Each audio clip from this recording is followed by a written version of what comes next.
ന്യൂസിലൻഡിൽ ഇനി കുറച്ച് ലോക വാർത്തകളിലേക്കാണ്. US ചരിത്രത്തിലെ ഏറ്റവും ദൈർഘ്യമേറിയ ഭരണസ്തംഭനത്തിന് വിരാമമായി. സെനറ്റ് പിന്തുണച്ച ധനാനുമതി ബിൽ US കോൺഗ്രസ് പാസാക്കുകയും പ്രസിഡന്റ് ഡൊണാൾഡ് ട്രംപ് ബില്ലിൽ ഒപ്പുവെക്കുകയും ചെയ്തു. അമേരിക്കയ്ക്ക് ഇത് ശുഭദിനം എന്നായിരുന്നു ട്രംപിന്റെ പ്രതികരണം.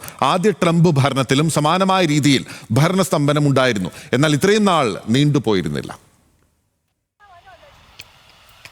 43 ദിവസം കടുത്ത സാമ്പത്തിക പ്രതിസന്ധികൾക്കാണ് അമേരിക്ക സാക്ഷ്യം വഹിച്ചത്. നേരത്തെ സെനറ്റിൽ പാസായ ധനാനുമതി ബിൽ ജനപ്രതിനിധി സഭയിൽ 222-നെതിരെ 209 വോട്ടുകൾക്കാണ് അംഗീകാരമായത്. ഇതിനു പിന്നാലെ ട്രംപ് ബില്ലിൽ ഒപ്പുവെക്കുകയായിരുന്നു. ജനുവരി 31 വരെയാണ് ബില്ലിന് അംഗീകാരം ലഭിച്ചത്.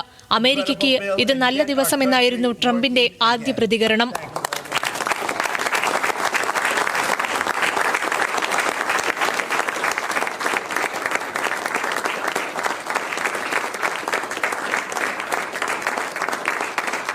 വർഷാവസാനം കാലഹരണപ്പെടുന്ന സാധാരണക്കാരുടെ ആരോഗ്യ ഇൻഷുറൻസ് സബ്സിഡി വിഷയത്തിൽ റിപ്പബ്ലിക്കൻസും ഡെമോക്രാറ്റുകളും തമ്മിൽ തർക്കമുണ്ടായിരുന്നു. ഇതിൽ തീരുമാനമാവാത്തതടക്കം പ്രതിസന്ധി നീളാൻ കാരണമായി. ഡിസംബറിൽ ഇതിനായി വോട്ടെടുപ്പ് നടത്താമെന്നാണിപ്പോൾ ധാരണ. ഭരണസ്തംഭനം US-നെ പല രീതിയിൽ ഇത്തവണ ബാധിച്ചിരുന്നു. വിമാന സർവീസുകളെ അടക്കം ഇത് ബാധിച്ചു. 40 പ്രധാന വിമാനത്താവളങ്ങളുടെ പ്രവർത്തനം മന്ദഗതിയിലായി. നിരവധി വിമാന സർവീസുകൾ റദ്ദായി.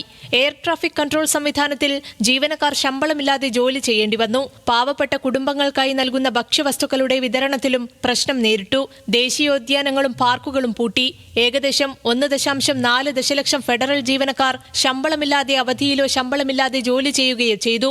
7 ലക്ഷത്തോളം സർക്കാർ ജീവനക്കാർക്ക് താൽക്കാലിക ജോലി നഷ്ടമുണ്ടായെന്നും റിപ്പോർട്ടുകളുണ്ട്. ബിൽ പാസായതോടെ ഭരണസ്തംഭനം തീരുകയാണ്.